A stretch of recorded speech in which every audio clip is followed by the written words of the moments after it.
दोस्तों, आज मैं आपको जो कहानी सुनाने जा रही हूँ, ये कहानी है जुए वाली बहू की।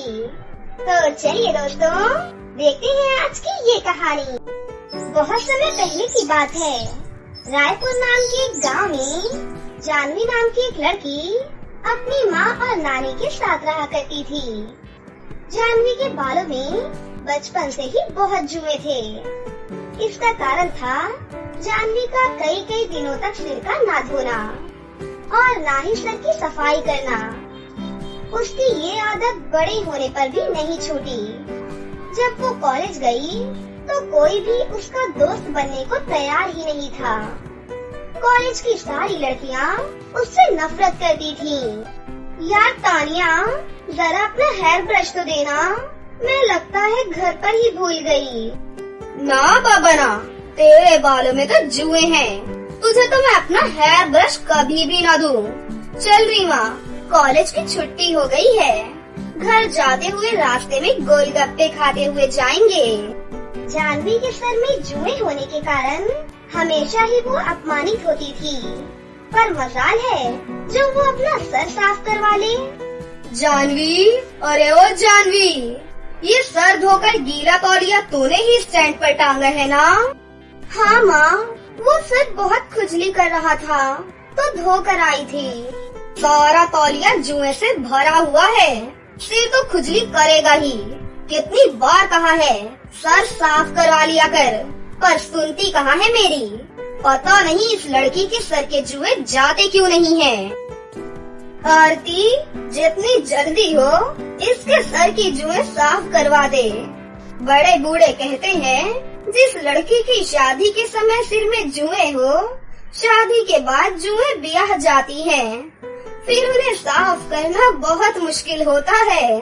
क्या दादी, ऐसा कुछ भी नहीं होता है, आप बेकार में ही डर रही हो। जानवी की दादी चाहती थी कि जानवी किसी तरह अपने सर की तरफ ध्यान दे दे, पर उसने एक कान से सुनकर दूसरे कान से निकाल दिया। ऐसे ही कुछ दिन बीत जाते हैं। फिर अचानक जानवी को देखने के लिए लड़के वाले आ जाते हैं और वरुण नाम के एक लड़के से जानवी का रिश्ता तय हो जाता है और फिर कुछ ही दिनों में शादी भी हो जाती है। और शादी के दिन मंडप में जानवी का हाथ बार बार उसके सर में जा रहा था। अरे क्या करूं, ये जुए तो जैसे रेलगाड़ी की तरह सर में दौड़ लगा रही हैं। जूड़ा होने के कारण उन्हें जगह जो नहीं मिल रही होगी। अरे मत घूमो मेरे प्यारे जुओ, प्लीज मत घूमो। जानवी, वरुण, चलो अब तुम दोनों एक दूसरे के गले में जयमाला पहनाओ। क्या हुआ जानवी, तुम अपने सर में बार बार खुजली क्यों कर रही हो? वो पता नहीं, मेरे जूड़ों में लगी पिन बहुत चुभ रही है सर में। कितनी बार इससे बोला था अपना सर साफ कर ले, नहीं तो जुए खुजली करेंगी। फिर भी ये लड़की मेरी सुनती कहाँ है। अब शादी के बाद किस किस से छुपाएगी। जानवी की शादी हो जाती है, पर वो अपने सर को हमेशा घूंघट से ढक कर रखती थी।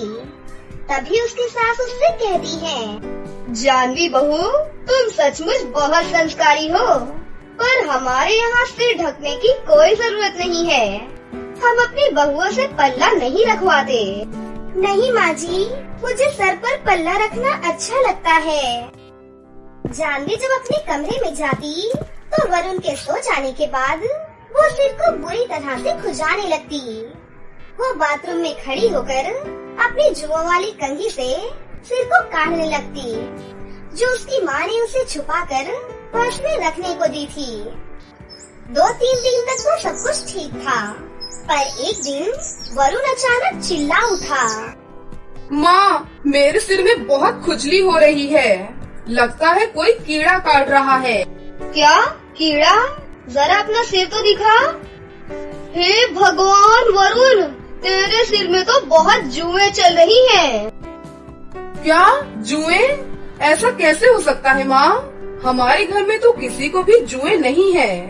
माँ, आपके बालों में भी 2-3 जुए चल रही हैं। वो आपके सफेद बालों में बिल्कुल साफ दिखाई दे रही हैं।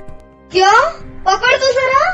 वरुण और वरुण की माँ के सर में भी जुएं पड़ जाती हैं। उस दिन तो बात छुप जाती है, पर एक दिन घर में कीर्तन हो रहा था। सब लोग उसमें ध्यान लगाए बैठे थे। जानवी ने डर के मारे सिर पर घूंघट डाल रखा था, पर सबके बीच में ही जानवी के सर से साड़ी का घूंघट नीचे गिर जाता है। तभी एक पड़ोसन की नजर जानवी के सर पर जाती है। वो देखते ही चौंक कर बोलती है, हे भगवान उर्मिला, तुम्हारी बहू के सिर में कितनी जुएं हैं। छी छी छी छी छी छी, राम राम राम, जुए वाली बहू है उर्मिला की। खबरदार, जो मेरी बहू के खिलाफ एक लफ्ज भी बोला तो। अरे हो जाती है जुएं किसी न किसी के सर में, पर इनसे छुटकारा भी तो पाया जा सकता है। तुम्हारी बहू बेटियों के सर में कभी जुएं नहीं पड़ी क्या, जो तुम मेरी बहू के पीछे पड़ गई हो? माँ जी कितनी अच्छी हैं, जो मुझे सपोर्ट कर रही हैं। कहीं न कहीं तो गलती मेरी ही है। अगर आज मैं अपना सर साफ रखती तो मेरे सर में जुएं न होती, तो माँ जी को यूँ अपमान ना झेलना पड़ता। मैं जुओं का इलाज करूँगी, अपने सर को बिल्कुल साफ रखूंगी। मैं माँ जी को निराश नहीं होने दूंगी। अगले दिन ही जानवी एक अच्छे स्किन के डॉक्टर से मिली और कुछ खाने और लगाने की अच्छी दवाइयाँ लिखवाकर उसने अपना ट्रीटमेंट शुरू किया। रेगुलर इलाज करने से धीरे धीरे जानवी के सर की जुएं खत्म होने लगी और एक दिन ऐसा आया जब उसके सर में एक भी जुएं नहीं थी। उसका पूरा सर साफ हो चुका था। थैंक यू डॉक्टर, आज आपके कारण मुझे अपने सर की जुओं से छुटकारा मिल गया। सचमुच मेरा तो बहुत सिर दर्द रहता था, हर समय बेचैनी होती थी और सर खुजाने की वजह से सबके सामने मेरा मजाक भी बनता था। लेकिन आज आपकी वजह से मैं बिल्कुल ठीक हो गई हूँ। थैंक यू डॉक्टर, अब मुझे कहीं भी शर्मिंदा नहीं होना पड़ेगा। जानवी बहुत खुश थी।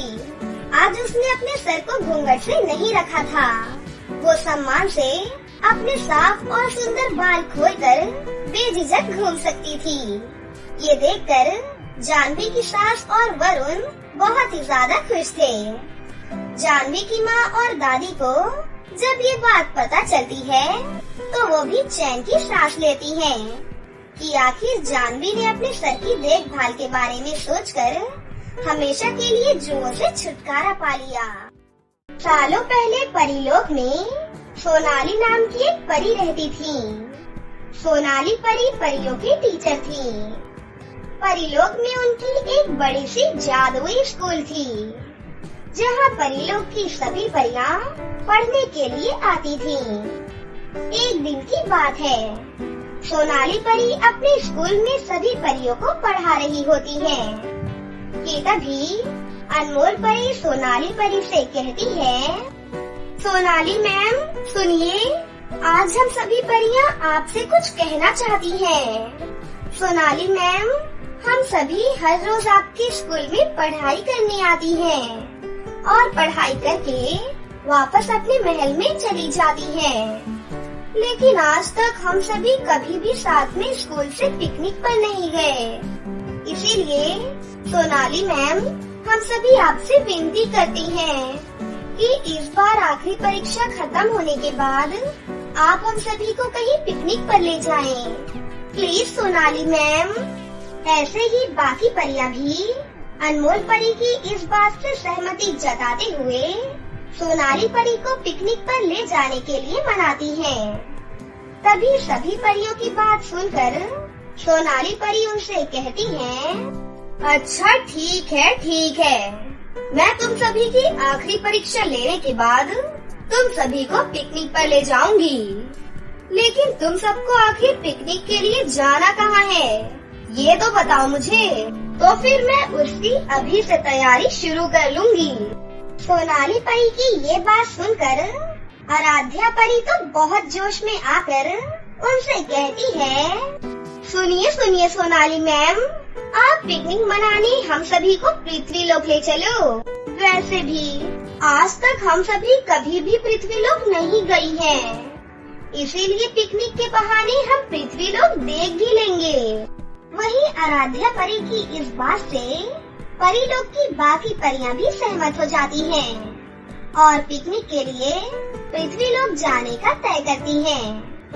ऐसे ही देखते देखते दिन बीतने लगते हैं और सभी परियां अपनी आखिरी परीक्षा की तैयारियां करती हुई दिखाई देती हैं और देखते ही देखते सभी परियां अपनी आखिरी परीक्षा भी पूरी कर लेती हैं। उसके बाद अगले ही दिन सभी परियां पिकनिक पर जाने के लिए सोनाली परी के स्कूल में इकट्ठा होती हैं।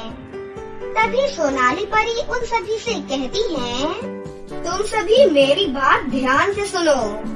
तुम सभी पहली बार पृथ्वी लोग घूमने जा रही हो, इसीलिए सभी एक दूसरे के साथ ही रहना, ठीक है? कहीं भी कोई अकेले नहीं जाएगा। और हाँ, पिकनिक के लिए मैंने पृथ्वी लोक पर एक बहुत ही अच्छी जगह देख ली है। चलो, अब मैं तुम सभी को वहाँ ले जाती हूँ। इतना कहकर सोनाली परी सभी परियों को लेकर पृथ्वी लोक जाने के लिए निकल जाती हैं। कुछ ही घंटों में सभी पृथ्वी लोक पर किसी गांव में पहुँचती हैं।